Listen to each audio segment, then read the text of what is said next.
Chers petits observateurs, mercredi 18h, et en cette veille de Noël, je vais vous faire un beau cadeau, un cadeau POA, puisque nous allons vous présenter une Honda NSX de 1991, l'année de naissance du petit observateur qui la possède.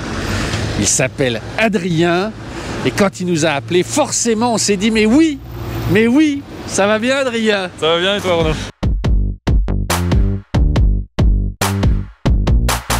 Bah, ça va super bien. Tu pars au ski? Pas loin, je récupère les skis chez mon frère, du coup je les ai mis dessus. Mais ouais, ça peut être utilisé pour aller au ski, y a pas de problème. C'est la classe à Morzine là. On va... Faut juste mettre les bons pneus, mais c'est bon. Tu connais la tradition, avant de tout nous dire, c'est quoi le petit détail qui t'enchante sur ta voiture? Moi je pense que c'est la clé. Celle-là? Voilà. C'est une clé dans une matière très particulière, c'est du mobilène.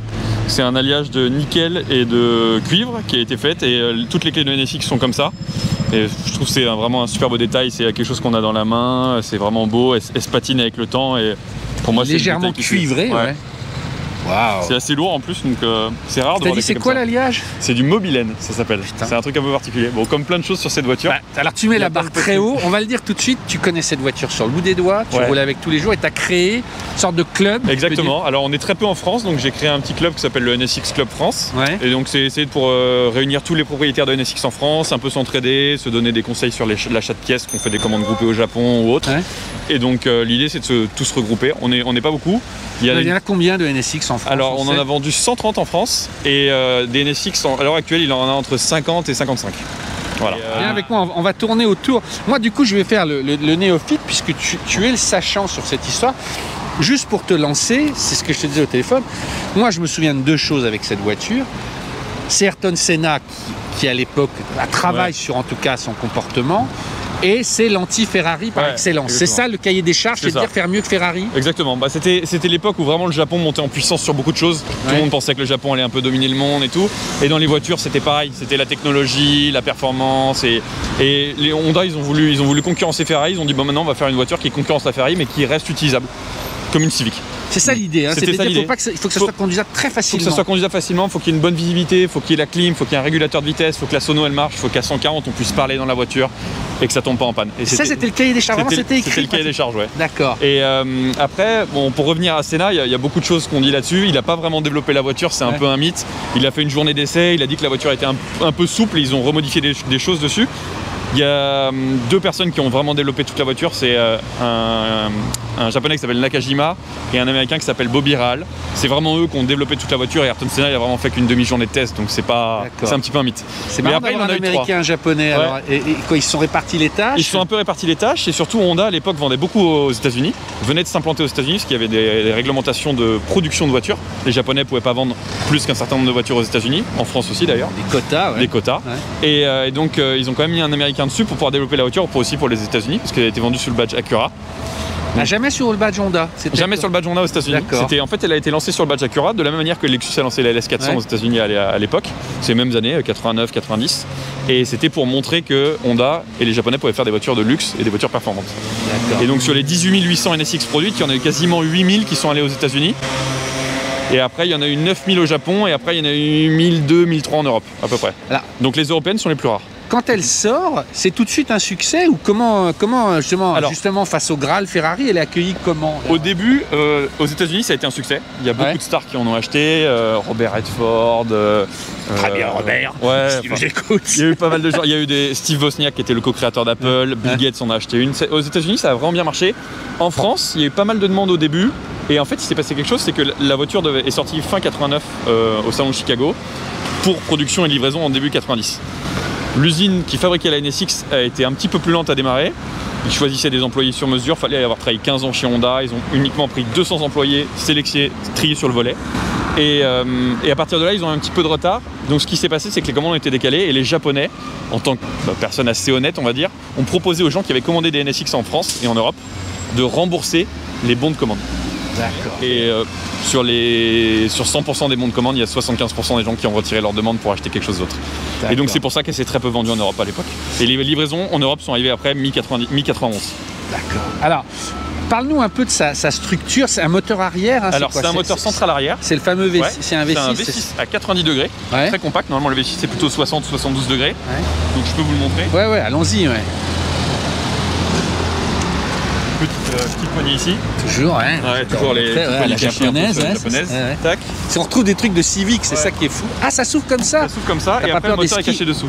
D'accord. Non, pas de problème. Donc c'est un V6 à 90 degrés, tout en aluminium. Bielle en titane. Premier moteur au monde avec des bielles en titane. C'était pour alléger l'embiellage pour que le moteur puisse prendre plus de tours. Donc le moteur peut prendre 8200, 8300 tours. Ouais, c'est assez énorme. Et il y a un système de double. Il y a double cam variable. Voilà. C'est ce qu'on appelle le VTEC. À partir de 6000 tours. À partir de 5800 tours, vous passez sur un autre profil d'arbre à cam. Et là, le moteur change complètement. Il prend beaucoup plus de hargne. C'est vraiment deux moteurs en un. On a un moteur très économique, mais comme coupleux à bas régime, et un moteur assez hargneux dans les tours. Et c'est combien de chevaux? 274 chevaux. Donc il y avait le Gentleman Agreement au Japon qui bridait les voitures à 280 chevaux. Et la NSX était bridée au niveau des collecteurs d'échappement. Donc ça, par exemple, celle-ci, moi j'ai changé les collecteurs d'échappement et vous gagnez immédiatement 30 chevaux. Donc celle-ci fait à peu près 300, 305. Mais c'est génial, pourquoi les Japonais avaient. C'est un peu comme la vitesse limitée pour les Allemands à 250. Exactement, c'était pour limiter la production, pour pas que les gens aient des voitures trop chères, etc. Mais par contre, tous les constructeurs japonais fabriquaient des voitures qui pouvaient prendre plus. Et les seuls qui n'ont pas vraiment fait ça, c'était la Honda, la NSX. C'était pas un moteur turbo. Alors que la GT-R 32 était un moteur turbo. Donc vous changez le turbo, vous pouvez avoir 600 chevaux immédiatement, les Lancer pareil, la Supra pareil. Donc voilà. Mais c'est vrai qu'elle a un côté, moi qui ne suis pas conducteur sportif, elle me fait envie parce qu'on sent qu'elle est très civilisée et avenante. Elle fait pas peur comme faisait une Ferrari où on disait qu'il fallait se cracher dans les mains, quoi. C'est vraiment, la boîte est très douce, la direction assez douce. Il n'y a pas de direction assistée sur la 91 94. Donc c'est la direction un peu lourde à très basse vitesse ou pour faire des chronos. Après c'est vraiment très doux. Viens t'asseoir, c'est très très bas. Elle mesure combien? Elle mesure 1m17 de haut. Donc c'est vraiment bas. Super bas. On descend dedans. Alors on a l'impression qu'il est dans une F1 quand même. Ouais, un peu la position. Alors par exemple, pareil, quand Honda a fabriqué la voiture, ils se sont dit nous on voulait absolument pas qu'il y ait d'inconvénients par rapport à une voiture de sport. On veut le pédalier droit. D'accord. Et ça, il y avait très peu de voitures à l'époque qui avaient le pédalier droit. Même les 911. Il est comment le pédalier? Il est en alu? Non, même pas. Il est très loin. D'accord. C'est vraiment dessous. Et donc c'est pour ça que les roues étaient assez petites, c'est du 15 pouces. Après ils ont modifié, mais le pédalier a toujours été droit. Il y a 2-3 petites modifications. Moi j'ai mis un volant de NSX type R. Parce qu'elle avait un airbag, je crois quand même. Elle avait un airbag normalement, un petit pommeau de type R. Et alors moi ce que j'aime beaucoup avec la philosophie Honda, c'est que c'est très Lego. On peut prendre beaucoup de pièces de certains modèles pour les adapter. C'est-à-dire, je comprends pas. On peut upgrader les modèles si vous voulez. La base de la NSX, vous avez après une type S et une type R. Et les pièces de type S ou de type R peuvent s'adapter sur une modèle normale. J'adore le petit détail. Ouais, il y a plein de petits détails. Là c'est le régulateur de vitesse. Là c'est les phares. Qui sont jaunes. Attends, tu me fais le pop-up d'un coup. Tu me fais un choc, vas-y, refais-le-moi. Tu sais que c'est ma passion. Vas-y. Ah, c'est encore jaune, Alors c'est très rare, c'était que sur les modèles 91-92 où ils étaient jaunes. Donc c'était une option, enfin c'est pas une option, c'était fait d'origine. Et c'est la seule NSX au monde avec les phares jaunes, c'est l'NSX française de 91-92. D'accord. Et à la fin, les dernières versions, parce qu'elles durent assez longtemps, n'ont plus les phares pop-up. Exactement, donc il y a eu plusieurs versions, il y a eu la 91-96, 96-2002 qui est un moteur 3 litres 2 et une boîte 6, qui est la même d'aspect extérieur. Et après, à partir de 2002 jusqu'à 2005, c'est la même voiture, mais il n'y a plus les pop-up. Et c'est moche d'ailleurs, enfin, elle perd beaucoup. C'est moins joli, mais il y a des gens qui préfèrent. Alors, il y a des kits pour les modifier, c'est exactement la même position, ça peut se modifier, donc voilà. Attends, reviens à bord, parce qu'on continue à faire le tour. La petite poignée aussi, rien que ça, la petite poignée des ça, c'est avec le Montella. Vous avez après la plaque de la voiture avec son numéro. Ah ouais, c'est vraiment la 727. Ouais, elles sont toutes numérotées. Waouh. Et là, après, dedans, il y a plein de petits détails. Il y a un bouton aussi pour les pop-up. Ça, c'est un petit bouton pour pouvoir régler la lumière de l'éclairage des phares. Les warnings aussi, ça, il est extraordinaire. Tu l'as, Julien, il est. Voilà. On appuie comme ça. Et après, il se met. Et, voilà. Et c'est génial, parce qu'en fait, c'est très simple dedans. C'est très simple, c'est très ergonomique. Là, vous avez un de mes boutons préférés aussi, c'est pour régler les phares. Vous appuyez, hop, il se lève comme ça et ça tourne de cette manière. Mais j'aime bien la manière dont ça clique, j'aime bien les... C'est que la bagnole a presque 30 ans. Elle est sale, hein. Oui, mais non, elle n'est pas sale, mais tout est... Tout est fonctionnel, il n'y a rien qui fonctionne pas. À la japonaise. Là, on a parlé un peu du moteur, mais tu n'as pas parlé du châssis. Ils ont fait un truc spécifique, j'imagine. Ouais, alors le châssis, c'était la première voiture au monde en aluminium, en production de masse. C'est-à-dire que l'entièreté du châssis est en aluminium. C'est une coque en aluminium. Et en plus de ça, ils sont allés plus loin, c'est qu'ils ont fait aussi les triangles de suspension d'aluminium. Pour l'époque, les triangles de suspension et la suspension de la NSX, c'était une des suspensions les plus évoluées, enfin limite la plus évoluée qui est sortie. C'est doubler le triangle de suspension avant-arrière. Et il y a des pivots de compliance, je ne sais pas comment on dit en français, qui permettent, quand vous prenez une bosse, de garder le même réglage des trains roulants. C'est-à-dire que quand vous faites un alignement d'une voiture, quand on prend une bosse, la suspension bouge et l'alignement des roues change un petit peu. Et là, sur cette voiture, ça ne change pas. Et c'est assez exceptionnel. Et par exemple, vous avez Gordon Murray, quand il a fabriqué la F1, il s'est inspiré de la NSX, il en a eu une en Daily, il a fait quasiment 70 000 km avec à l'époque. Et il a dit, à l'époque, j'ai conduit la F40, j'ai conduit la 959, mais le jour où j'ai conduit une NSX, c'était sur cette voiture que je voulais me baser pour fabriquer la F1. Oui, parce que c'est intéressant, il vient de présenter la descendante de la F1, je sais pas, ce qui est absolument génial. Ouais. Et il insiste beaucoup, il dit, mais moi je veux pouvoir aller emmener mes enfants à l'école, même s'il est un peu âgé maintenant, mais il dit, c'est débile les voitures inconduisibles, quoi. Ouais, c'est ça. C'est la même philosophie. C'est la même philosophie. Et donc il y a la clim, régulateur de vitesse, enfin, moi j'ai déjà fait des trajets de 1000 km avec ma copine, elle s'assoit, on met des podcasts, on fait 1000 km d'un coup avec le régulateur de vitesse. Sur autoroute à 140, je consomme 8 litres. Attends, tu vas trop vite là. C'est assez incroyable. C'est tellement pointu, léger avec du couple que, enfin, c'est vraiment une voiture très particulière. Mais alors, elle pesait combien? Alors de base, avec le plein et tous les fluides, 1370 kg. Ouais. C'est très facile de retirer du poids sur une NSX. Il y a des petites modifications qui ont été faites au fil des années, qu'on peut rétrofiter. Donc il y a des pièces qui ont été faites par Honda entre 91 et 96, puis des pièces 96 jusqu'à 2005. Et elles sont un petit peu plus légères, un petit peu différentes. Et vous pouvez les modifier pour alléger du poids. Donc moi j'ai déjà retiré quasiment 60 kg de la voiture. Ah ouais? Sans que ça se voit. 60? Ouais. Donc vous avez par exemple, il y a les kits pour gonfler la roue, les roues de secours. L'antenne elle peut être modifiée, vous gagnez 5 kg. Il y a le support d'alternateur qui peut être changé par un support de type R. Mais ça on trouve ça sur YouTube, des vidéos qui le disent, ou c'est vous entre NSX-Man? Non, c'est entre NSX-Man, on connaît un petit peu les petits détails geeks, on se les partage, etc. On fait aussi des commandes de pièces. Ce qu'il faut savoir, c'est qu'Honda produit toutes les pièces pour la NSX. C'est ce que j'allais te dire. Toutes les pièces, quasiment tout. Vous pouvez tout avoir. Mais je les respecte. C'est-à-dire qu'en gros, t'as aucun problème. T'as un pépin, t'as une bite qui remonte mal. Rien, il y a tout. Et alors, il y a même un truc. Ça c'est du luxe, tu vois. Et il y a même un truc que je trouve assez exceptionnel, c'est que. Alors, il y a pas mal de gens qui pensent que pour faire la distribution d'une NSX, il faut faire tomber le moteur. Pas besoin de faire tomber le moteur, ça peut se faire très bien par le côté droit. Et pour faire la distribution d'une NSX, la pompe à eau était d'une certaine forme. Et Honda a modifié la forme de la pompe à eau après la production de la NSX. Donc, ça s'est arrêté en 2005. Et en 2012-2013, ils ont modifié le design pour faciliter encore plus la distribution sans faire tomber le moteur. C'est-à-dire que 7 ans après la fin de la voiture, ils ont modifié les clients. Exactement. Donc les clients pouvaient acheter la nouvelle pompe à eau qui permettait de faire plus facilement la distribution ensuite. Je trouve ça exceptionnel, je connais aucun autre manufacturier qui fait ça. T'entends Julien, c'est énorme. Ouais, je suis trop content déjà qu'Adrien il vienne parce qu'on en parlait souvent de sa NSX et je suis sur Insta, rien qu'avoir mis l'esquisse c'est trop cool. Et puis il y a le petit détail pour moi, c'est le logo PlayStation là qu'il a mis. Parce que moi aussi, enfin, on est de la même année. On est de la même année avec Julien. Et moi en gros, la NSX, je la mettais sur Gran Turismo, je mettais des kits, des trucs et tout, histoire qu'en fait elle allait plus vite que toutes les bagnoles. Donc, la petite histoire, c'est quand j'ai eu 7 ans et demi, 8 ans, mon parrain pour mon anniversaire m'a offert une PlayStation 1 avec Gran Turismo. Et moi, quand je marchais dans la rue avec ma mère ou avec ma grand-mère, je regardais toutes les voitures, je fais ah ça c'est une Peugeot, ah ça c'est une Renault. Et puis le jour où j'ai ouvert Gran Turismo, j'ai vu 100 voitures que j'avais jamais vues de ma vie et j'ai explosé quoi, il s'est passé un truc.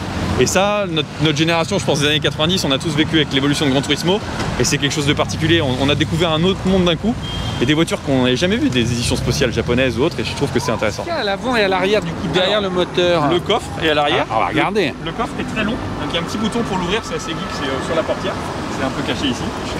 Donc on appuie comme ça, tac, le coffre s'ouvre. Et ah ouais, c'est grand, c'est assez grand. Alors pareil, petit détail aussi, il y a un petit renfoncement dans le coffre là, on se demande en général pourquoi c'est. C'est parce que la roue de la NSX arrière fait 16 pouces. Et si vous crevez la roue arrière, le seul endroit où elle peut rentrer dans la voiture, c'est comme ça. Donc, elle est derrière là. La roue est ici. Non, la roue est ici. Mais si vous crevez cette roue et que vous voulez la changer, et ben vous la mettez ici. C'est le seul endroit où vous pouvez la rentrer. Ça j'avais pas vu. Si vous avez un passager ou autre. Alors, c'est extraordinaire. T'as vu ou pas? Ouais, j'ai vu que tu en avais déjà une. Mais bon, on a un nouveau partenaire qui est tellement légitime. Mais alors, s'il y a bien un chevalier bagnolard, c'est toi, Adrien. Je te décrète, par ordre de la nénette, chevalier des bagnolards de décembre 2000. Et t'en as déjà une. Alors, j'aime bien ça. C'est génial. Ça existe, tu sais, ça existe depuis. Moi, je fais mon chasson. Depuis 1947. Tu sais où c'est fabriqué? Non. À Carrosse, au-dessus de Nice. Sur des métiers à tisser qui n'ont pas changé depuis 1947. Et donc, c'est pas à toi que je vais apprendre, mais intérieur, extérieur, ça avale la poussière. Super Tout bon bagnolard doit en avoir une. Parfait. Voilà, il sponsorise la chaîne, on est super heureux. Je t'en offre, tu l'offriras à ta femme. Je serai content. J'ai d'autres voitures, donc c'est parfait. Ça marche même pour les intérieurs. Moi j'ai toujours fait l'extérieur, mais c'est pas du pipeau, hein, t'en as déjà une. Mais non, mais c'est génial, tu vois. Voilà, tu es chevalier bagnolard. Donc, mais alors, il n'y a pas de roue de secours, il y avait un petit compresseur. Non, alors la roue de secours est devant. Et en fait, le capot se met comme ça. Et devant, vous avez accès à toutes les. Donc il y a 2 boîtes à fusibles. Non, mais attends, tu vas vachement. Ouais, donc il y a 2 boîtes à fusibles, mais on voit le sol par terre, quoi. La batterie, placée très bas pour le centre de gravité. Ouais. Et il y a la roue qui est là. Et la roue, normalement, elle est ici. Je l'ai retirée pour le poids. Mais c'est une vraie roue ou c'était une galette? Non, c'est une galette. C'est une galette. C'est une galette qui est assez lourde, qui fait quasiment 15 kg. Et ça, Michimoto, c'était comme ça, on a vu. Non, c'est moi qui ai changé le radiateur. D'accord. Il y a très peu de problèmes qui peuvent arriver sur une NSX, c'est une voiture très fiable. Aux États-Unis, ils sont pas mal à être au-dessus de 600 000 km sur des moteurs boîte d'origine. Et dans les défauts connus, il y a le radiateur ici qui a un cache en plastique et il peut se fêler et vous pouvez perdre une partie du liquide de refroidissement. Donc moi j'ai préféré faire en préventif, j'ai mis un radiateur plus gros. Il est énorme, moi ce que j'allais dire, on dirait un piano, dis donc, mais il est beau. Alors la NSX a 15 litres de liquide de refroidissement. Donc l'aiguille elle bouge jamais. Alors pendant que j'y suis, alors combien de litres d'essence? 70 litres. 70 litres. Et ce qui est incroyable, c'est que moi j'arrive à faire 700-800 km sur autoroute vraiment sans aucun souci. Julien, cette consommation extrêmement basse, c'est pour Noël. Hein. Mais on a fait, je mettrai l'affiche, mais on a fait la S2000 avec Philippe. On sent qu'il y a plein de choses. Il y a plein de choses en commun. Et ben alors, le concepteur de cette voiture, qui s'appelait Shigeru Uehara, était un proche de Honda-san, donc de Soichiro Honda. Et c'est lui qui a développé cette voiture-là. Et après, il a développé l'Integra DC2 et la S2000. Donc c'est vraiment dans les mêmes philosophies de conduite, de plaisir, etc. C'était le même ingénieur qui a fait la voiture et qui a tenu à bout de bras le projet. Donc voilà. C'est une voiture qui a été dessinée aussi par Okuyama. Je sais pas si vous savez, c'est le dessinateur de l'Enzo. De la Enzo 456, ouais, exactement. Donc, alors, tu m'as dit un truc passionnant aussi. Tu m'as dit, mais en fait, ça a fait réagir Ferrari, qui a modifié des choses, parce qu'à l'époque c'était la 348 en face. Alors à l'époque c'était la 348 qui est sortie quasiment la même année en 89. Et du coup sur la F355 qui était la suivante, ils ont chopé des trucs. Exactement. Alors déjà c'est le moment où Montezemolo il est arrivé, il a dit bon la 348 ça suffit, c'est fini des conneries, on va arriver maintenant on va faire ça bien. Et donc ils ont vraiment fait une voiture où ils ont essayé de faire marcher la clim, beaucoup plus d'insonorisation dans la 355. 348 c'est une voiture assez bruyante, c'est une voiture qui est aussi plus fiable. Puis après, en look la 355 moi je la trouve sublime. Elle est sublime. C'est une voiture qui est très agréable à rouler, que j'aime beaucoup. La légende dit que Ferrari avait acheté une NSX et l'a dépiété. Je sais pas si c'est vrai ou pas, mais privé, à l'époque c'était plutôt monnaie courante de faire ça, donc ça m'étonnerait pas. Donc voilà. Je vois que tu as tous les autocollants d'époque ou tous les autocollants d'origine. C'est les mêmes, ils ont pas vieilli. Tout est en alu sur la NSX aussi, les ailes. C'est ce que j'allais te demander, c'est pas que le châssis. Non, c'est tout alu en fait. Tu disais châssis. C'est tout alu. Il y a vraiment rien en métal. De temps en temps il y a des traverses, vous voyez comme ça, mais sinon le reste c'est d'aluminium. C'est vraiment avec un aimant, il colle quasiment nulle part. Dans la vidéo de Laurent aussi, il y avait un petit sur l'essuie-glace. Sur l'essuie-glace. Raconte. Alors sur l'essuie-glace, donc la voiture a un système particulier d'essuie-glace, c'est que Honda s'est rendu compte pendant les essais qu'à plus de 200 km/h, les essuie-glaces n'essuyaient pas forcément très bien sur la vitre, parce qu'ils mettaient une pression pour pas abîmer les essuie-glaces en plein été. Et donc ils ont créé un système qui fait varier la pression sur l'essuie-glace selon la vitesse. Donc en dessous de 80 km/h, l'essuie-glace est très léger, ça permet d'utiliser les balais pour nettoyer sa vitre en été et de pas abîmer ses balais. Et dès que vous dépassez 80 km/h, linéairement, l'essuie-glace prend plus de pression. Et alors, ce qui est extraordinaire, il disait dans cette vidéo, je mettrai l'affiche, c'était il y a 4 ans, il dit j'en ai même pas parlé à l'époque. C'est très Honda, c'était même, j'en sais même pas de la pub et il fallait le découvrir. Ils en ont jamais parlé et même aujourd'hui, c'est très, il y a pas forcément tout le monde qui sait ça, même dans les propriétaires de NSX. C'est un petit moteur électrique. C'est un tout petit moteur électrique qui est là-dessous et qui agit sur un ressort et qui tire sur le ressort pour donner plus de pression, tout simplement. C'est un grand catadioptre à l'arrière ou... Alors il y avait un petit détail. Il y a 3 ampoules. Ouais, sur les japonaises ont les 3 trucs allumés. Là t'en as que 2 là. Là il y en a 2, il y en a une, celle de droite elle éclaire pas très bien, faudrait que je la change. Et les européennes normalement ont que le central. Ah ouais. Et moi j'ai fait de la modification pour avoir vraiment le bandeau un peu comme les japonaises. C'est beaucoup plus chic avec 3. Je trouve ça plus sympa, Il nous renargue. Attends, hier on a fait une vidéo, il est venu, il faut qu'il vienne nous voir le mec.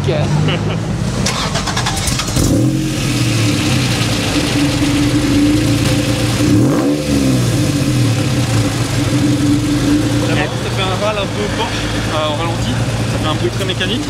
Et après en roulant, c'est très doux. Ah, le détail que j'aime beaucoup aussi, c'est les aérateurs dans les portières. Ouais. Ah oui, c'est tout le système là qui... Ouais, tout le système passe et après même les bus peuvent s'orienter de cette manière-là. Attends, vas-y comme ça. Ah ouais. Ouais. Ah ouais, pas con. Qu'est-ce qu'on est bas, dis donc. Ouais, on est très bas. On se rend pas compte là. Ouais. Non, c'est vrai, ça va bas. Et là, t'as une double vitre, t'as une petite vitre, c'était comme ça. Pour sonoriser, ouais, et ça s'embue pas complètement. Non, jamais. Et derrière, il y a un cache pour essayer de limiter un peu le bruit du moteur. D'accord. Et celle-là, combien de kilomètres? Elle a 172 000 km. D'accord. Moi, j'ai acheté une voiture qui était particulièrement... je voulais pas qu'elle soit parfaite. J'aime bien utiliser mes voitures. Ouais, vas-y, développe. Donc, je voulais acheter une voiture pour pouvoir rouler avec, pour pouvoir pas avoir peur de mettre les skis sur le toit et partir au ski. Ou... C'est pas une Queen Garage. C'est pas une Queen Garage. Moi, je l'utilise tout le temps. Mais vraiment? Ah non, je l'utilise toutes les semaines. Je suis allé à la campagne la semaine dernière avec. J'ai passé des chemins pleins de boue, etc. Elle était noire de boue. Je m'en fous complètement. C'est fait pour être utilisé. C'est une voiture. Donc, mais au-delà du fait qu'on refabrique tout, tu l'emmènes chez Honda ou tu fais tout toi-même? Comment ça se passe à droite là? Il y a pas mal de choses que je fais moi-même. Ouais. Sinon, j'ai un spécialiste. Aux Pays-Bas, t'as dit? Attends, je voyais. Ah oui, c'est pas tout près quand même. Ouais. C'est pas tout près, mais c'est un. Elle donne son adresse pour ceux qui. Il s'appelle OnTech et c'est une personne qui s'occupe de toutes les voitures du NSX Club Europe. D'accord. Donc il a toujours 4-5 voitures chez lui. Il est très bon, il les connaît par cœur. Ça vaut combien une NSX aujourd'hui? Alors, c'est quoi comme budget elles ont pas mal augmenté depuis quelques temps. Les gens se sont rendus compte que c'était vraiment particulier et puis il y en a pas beaucoup. Donc une belle NSX avec une boîte méca aujourd'hui en Europe c'est 65, 70. C'est cher mais c'est pas encore intouchable. Non, c'est pas encore intouchable. C'est pas encore intouchable et surtout par rapport à une Ferrari, surtout que les coûts d'entretien, en fait les pièces valent cher mais on les change pas forcément beaucoup. En coût d'entretien c'est très faible.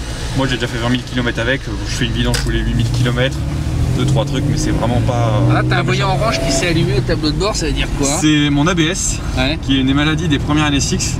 Et c'est un espèce de gros bloc ABS des années 90 et il a tendance à se gripper.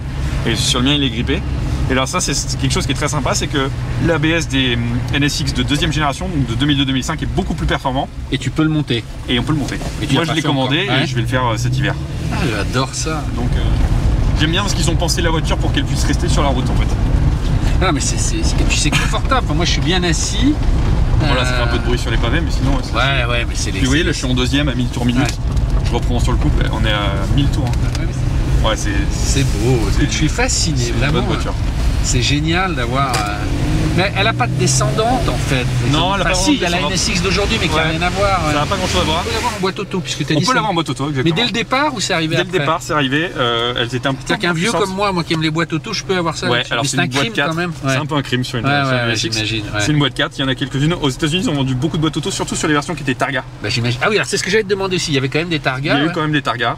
Aux États-Unis principalement. En Europe, Targa, pour ceux qui ne sauraient pas, c'est ce bout-là qui s'en va en fait. Exactement. Mais on a toujours ça part et va dans le coffre. D'accord. Et en France, il n'y en avait pas des Targa? Très rare. Très rare. C'est-à-dire que sur toutes les NSX vendues en France, il y en a à peu près 130. Il y en a 120 qui ont été vendus entre 91 et 96. Et après, il y a eu 10-15 qui ont été des commandes spéciales. Tu connais tous les proprios par leur prénom, quoi. J'essaye de... Je vais appeler Jacques. Bon, ben voilà, si vous aussi... vous voulez nous présenter votre voiture, qu'elle soit extraordinaire, que vous la connaissiez très bien ou pas aussi bien, faut pas avoir peur de... Vous nous envoyez un mail à petite observation automobile tout attaché avec des s @gmail.com, le nom de la voiture dans le titre du mail, parce qu'on fait des beaux tableaux pour les retrouver. Puis soyez patient, on a beaucoup d'avance, mais si elle retient notre attention, on vous écrira. Et puis on vous donnera un petit coup de nénette sur le pare-brise, c'est ça. Joyeux Noël à tous. Tu veux dire bonne ouais, demain c'est le 24, donc voilà, puis le 30 on a une petite surprise aussi. Voilà, plein de bonnes choses encore. Vraiment à tout le monde. Bientôt, ciao.